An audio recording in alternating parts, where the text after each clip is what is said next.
Pair donate करते हैं। Electron pair donate करने के बाद वो क्या बनाते हैं? They make covalent bonds. ठीक है, कोऑर्डिनेट कोवेलेंट बॉन्ड बनाते हैं।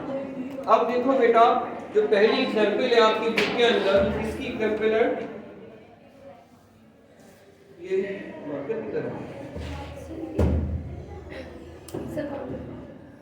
बेटा जो पहली एग्जांपल है वो है पोटेशियम साइनाइड की। ठीक है, 4 पोटेशियम साइनाइड की। Yes sir. देखो बेटा, हमने हमारी ऑब्जर्वेशन थी कि पोटेशियम साइनाइड है, इसको हमने अगर वाटर में डिसॉल्व किया तो हमने क्या सोचा था कि क्या मिलेंगे? पोटेशियम आयन मिलेंगे और साइनाइड आयन मिलेंगे। ठीक है, ये हमारी एक्सपेक्टेशन थी, इसने ऐसा ही किया। और हमने एक और कंपाउंड लिया आयरन साइनाइड ट्वाइस। हमने एक और कंपाउंड लिया आयरन साइनाइड ट्वाइस, या आयरन 2 साइनाइड भी कहते हैं इसे। इसमें ये -2 होता है, ये +2 होता है। अब ये भी एक आयनिक कंपाउंड है और हमने इसे जब वाटर में डिसॉल्व किया, it did what was expected. तो इसने क्या दिया? It gave us iron +2 ion and 2 cyanide ion. But when combining these, जब हमने इन दोनों कंपाउंड को मिलाया, ठीक है, और इन दोनों कंपाउंड को मिला के रिएक्ट करा दिया आपस में, what we got a compound which is potassium 4 potassium cyanide. देखिए, हमने ये 4 पोटेशियम साइनाइड और आयरन साइनाइड को मिलाया तो हमको मिला एक कंपाउंड मिला K4FeCN6। हमको ये एक कंपाउंड मिला।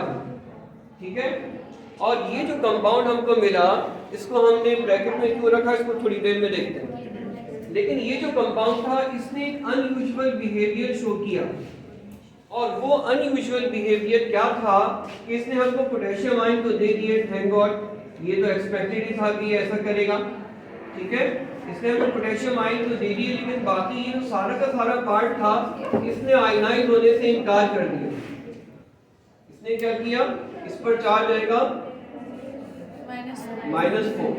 ठीक है बेटा, इसने ना आयनाइज होने से इनकार कर दिया। अब जब इसने आयनाइज होने से इनकार किया तो हमने कहा कि इसका क्या नाम रखें।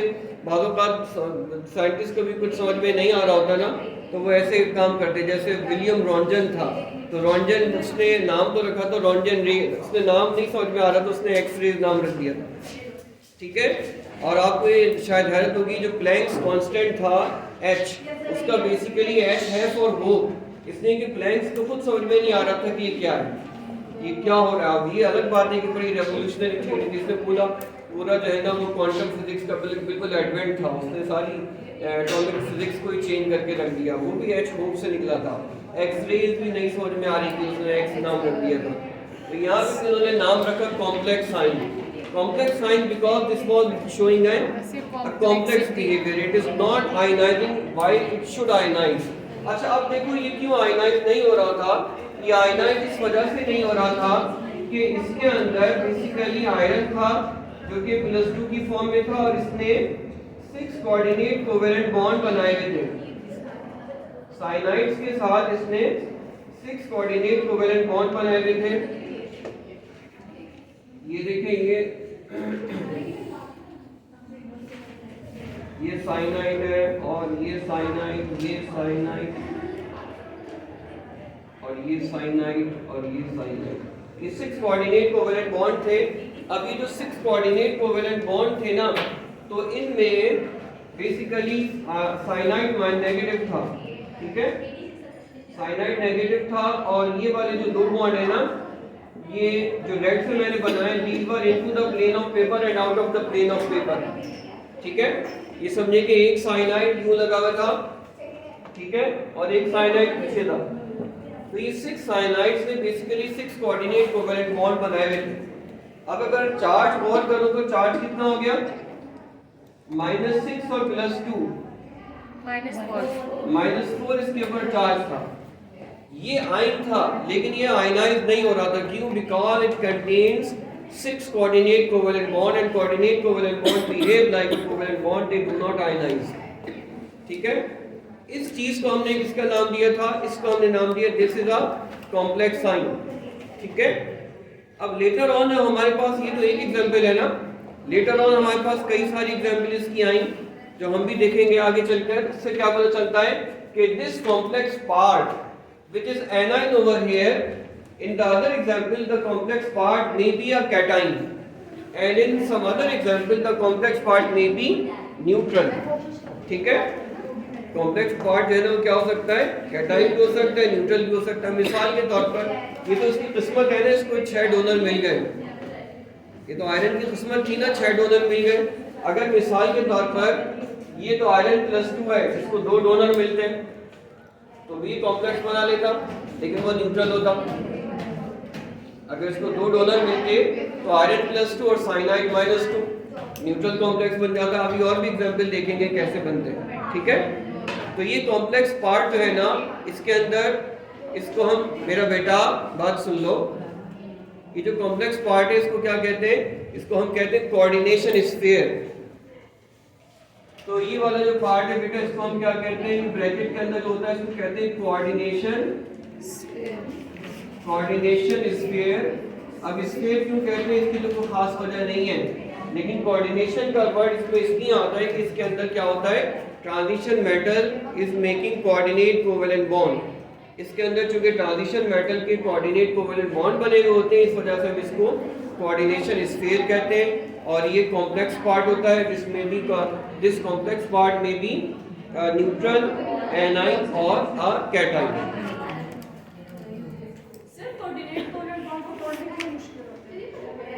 कोऑर्डिनेट कोवेलेंट बॉन्ड को तोड़ना मुश्किल होता है, बॉन्ड को तोड़ना मुश्किल होता है, चाहे वो कोऑर्डिनेट कोवेलेंट हो, चाहे वो कोवेलेंट हो, चाहे वो आयनिक।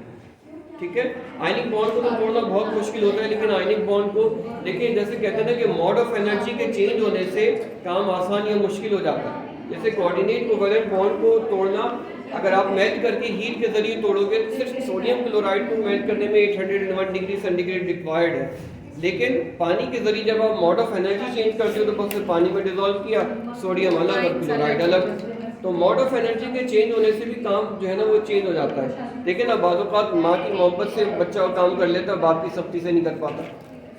ठीक है, तो ये मोड ऑफ एनर्जी के चेंज होने से चेंज हो जाता है। ठीक है ना सर, तो कोवेलेंट और कोऑर्डिनेट कोवेलेंट बॉन्ड्स को भी मोड ऑफ एनर्जी से फर्क पड़ता है सर। जो जिस तरह आयनिक बॉन्ड्स हमारे पास वो मोड ऑफ एनर्जी से आसानी से टूट जाते हैं सर, क्या कोऑर्डिनेट कोवेलेंट बॉन्ड्स और कोवेलेंट बॉन्ड्स भी ऐसे होते हैं? जैसे आप ये देखो, जैसे हाइड्रोजन का बॉन्ड है, हाइड्रोजन का बॉन्ड जो अगर आप तोड़ोगे ना, तो हाइड्रोजन का बॉन्ड तोड़ने के लिए आपको मेरे ख्याल से थाउजेंड्स ऑफ डिग्री सेंटीग्रेड का टेम्परेचर चाहिए सिर्फ एचएच के बॉन्ड को तोड़ने के लिए। लेकिन जो हाइड्रोजन टॉर्च होती है, हाइड्रोजन टॉर्च का मतलब ये होता है कि बेसिकली उसको नाम देते हैं टॉर्च का, लेकिन वो लाइट देने वाली नहीं होती, बेसिकली वो वेल्डिंग वगैरह के लिए यूज़ होती है। जो हाइड्रोजन टॉर्च होती है ना, उसमें ये सिंपल सा एचएच का बॉन्ड जो है ना, वो इलेक्ट्रिक शॉक के ज़रिए तोड़ा जाता है। ठीक है, एक इलेक्ट्रिक इम्पल्स कहते हैं या इलेक्ट्रिक शॉक देते हैं उससे, तो वो बॉन्ड टूट जाता है। और वो बॉन्ड जब ज्वाइन करता है तो बॉन्ड एनर्जी सेम रहती है, चाहे आप उसे हीट के ज़रिए तोड़ो चाहे इलेक्ट्रिसिटी के ज़रिए तोड़ो। जब आपने उसको एक दफ़ा ब्रेक कर दिया, मोड ऑफ एनर्जी चेंज थी, तो मोड ऑफ एनर्जी के चेंज होने से इलेक्ट्रिक शॉक से बहुत जल्दी ब्रेक हो गया। लेकिन जब वो रीजॉइन होते हैं तो इतना huge amount of energy release होता है कि जिसको हम वेल्डिंग के अंदर यूज़ करते हैं। थाउजेंड्स ऑफ डिग्री सेंटीग्रेड का टेम्परेचर चाहिए तक पहुंच जाता है, वो कहलाता है हाइड्रोजन टॉर्च। तो वही बात है कि मोड ऑफ एनर्जी चेंज हुई तो काम आसान हो जाता है। अच्छा बेटा, ये बेसिकली हमने ये देखा है कि ये जो है ना कोऑर्डिनेशन कंपाउंड का हमने देखा कि कोऑर्डिनेशन कंपाउंड या क्या होते हैं, ये हमने अभी देखा। इसके बाद देखें parts of complex on the basis of आइन। तो आइंस की बेसिस के ऊपर जो है ना, जो हमारे पास कॉम्प्लेक्स कंपाउंड है उनके 2 पार्ट्स होते हैं, और जो 2 पार्ट्स होते हैं इनके अंदर क्या होता है, पॉजिटिवली चार्ज आइन और कैटाइन और नेगेटिवली चार्ज आइन और एनाइन। ठीक है, तो इसमें तो खास बात नहीं है। इसमें ये बात ये जो कंपाउंड होता है इसके अंदर वो 2 ही पार्ट होते हैं। एक जो पार्ट होता है इसका वो कैटाइन होता है। ठीक है, कन्वेंशन ये है कि कैटाइन जो है ना वो पहले लिखा जाता है। ठीक है, तो ये ब्रैकेट ये शुरू में जो होता है वो बेसिकली कैटाइन होता है, और बाद वाला पार्ट जो है ना वो ओवरऑल एनाइन होता है। ठीक है, सो ये जो आयरन साइनाइड ट्वाइस है, ये भी कॉम्प्लेक्स कंपाउंड है ना, कोऑर्डिनेट नहीं, ये आयनिक कंपाउंड है, ये आयनिक कंपाउंड, ये आयनिक लिंक है। लेकिन अभी कहा ना कि जैसे आयरन को अगर 2 डोनर मिल जाता है तो फिर वो न्यूट्रल होगा। फॉर लेट्स सपोज वाली एग्जांपल, ठीक है ना, कि ये चीज़ें अगर न्यूट्रल होंगी तो कैसे होंगी? उस वक्त न्यूट्रल हो जाएंगी जब अंदर का जो चार्ज है वही लिगेंड का चार्ज बराबर हो। ठीक है, चलिए बेटा आगे। तो ये जो है ना, इसके 2 पार्ट्स होते हैं। हम कन्वेंशनली कैटाइन वाला पार्ट पहले होता है, तो ये इसका कैटाइनिक पार्ट है। अब इस कैटाइनिक पार्ट के अंदर ये कैटाइन है और ये इसका एनाइन है, यानी इसके ऊपर +4 चार्ज होगा और इसके ऊपर -4 चार्ज होगा। ठीक है, और इसके अलावा देखें, अभी हम आगे चल के कुछ एग्जाम्पल देखेंगे कि मिसाल के तौर पर इसमें क्या होगा कि उसमें ब्रैकेट के अंदर कुछ दिया हुआ होगा और आगे लिखा होगा Cl2, यानी यहाँ पे कुछ एग्जाम्पल्स के अंदर मेरा बेटा ब्रैकेट के लेफ्ट पर कुछ नहीं होगा बल्कि ब्रैकेट के राइट पे कुछ होगा। ठीक है, तो इसमें भी क्या होगा, शुरू में जो चीज आती है वो क्या होती है, कैटाइन, इसके ऊपर पॉजिटिव चार्ज होगा और इसके ऊपर क्या होगा, नेगेटिव चार्ज होगा। तो ये वो एग्जांपल्स होती हैं कि जिसके अंदर जो कोऑर्डिनेशन स्फीयर है वो क्या होती है, कैटाइन होती है और उसके बाद वाला जो होता है वो एनाइन होता है। ठीक है, तो ये इसके जो है ना, एक पार्ट हमने देखा कि पॉजिटिवली चार्ज एनाइन और कैटाइन एग्जांपल के तौर पर K4Fe6 के अंदर ये जो पॉजिटिव पार्ट है ये पॉजिटिव पार्ट ये है और कॉम्प्लेक्स पार्ट एनाइन है। ठीक है, और ये जो हमने एग्जांपल दी इसके अंदर कॉम्प्लेक्स पार्ट कैटाइन है और इसके बाद वाला पार्ट क्या है, एनाइन है।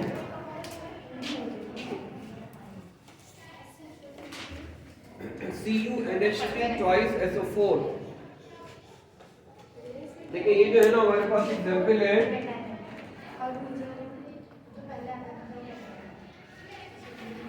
CuNH3 twice SO4। अब ये जो हमारे पास एग्जांपल है copper NH3 twice SO4, 4 times है। CuNH3 taken 4 SO4।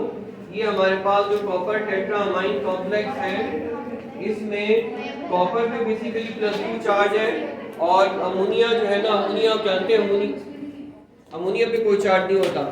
ठीक है, तो अमोनिया न्यूट्रल है, तो ओवरऑल कॉम्प्लेक्स पार्ट कैटाइन है और कॉम्प्लेक्स पार्ट के बाहर वाला जो है वो क्या है, एनाइन।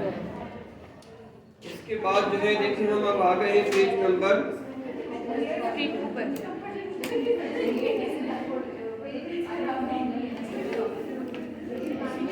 देखिए इसके बाद हमारे पास है कंपोनेंट्स ऑफ कॉम्प्लेक्स कंपाउंड। देखिए कॉम्प्लेक्स कंपाउंड के जो कंपोनेंट्स हैं, बेटा देखिए इसका पहला कंपोनेंट होता है पॉजिटिव या negatively charge ion which is not a complex compound. बेटा अब देखिए इसके कंपोनेंट्स की तरफ आ रहे हैं, जो कोई भी हमारे पास कॉम्प्लेक्स कंपाउंड होगा उसके कंपोनेंट्स कितने होते हैं,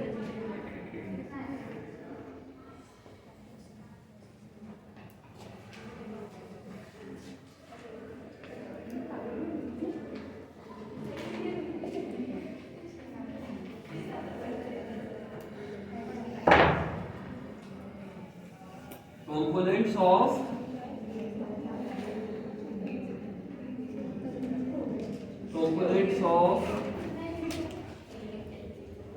complex compounds। देखिए इसका जो पहला कंपोनेंट होता है वो क्या होता है, कैटाइन या आयनाइन होता है। ठीक है, जैसे हम देखें कैटाइन और एनाइन, आउटसाइड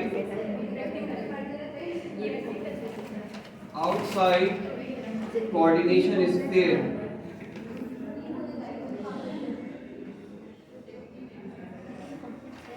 ये जो कोऑर्डिनेशन स्फीयर के बाहर जो होता है ना, या तो कैटाइन होगा या फिर एनाइन होगा। जैसे ये वाली एग्जांपल है, इसके अंदर ये कैटाइन है जो कोऑर्डिनेशन स्फीयर के बाहर है। ठीक है, इसी तरह जो दूसरी एग्जांपल है हमारे पास कॉपर टेट्रामाइन सल्फेट, यहाँ पे कोऑर्डिनेशन के स्फीयर के बाहर क्या है, एनाइन। तो पहली बात क्या हुई, या पहला कंपोनेंट क्या हुआ कि जो भी कोऑर्डिनेट कॉम्प्लेक्स कंपाउंड होगा उसमें स्फीयर के बाहर या कैटाइन होगा या फिर एनाइन होगा। ठीक है, अब आते हैं इसके बाद हम कि इसके बाद इसका जो दूसरा कंपोनेंट होगा वो क्या होगा,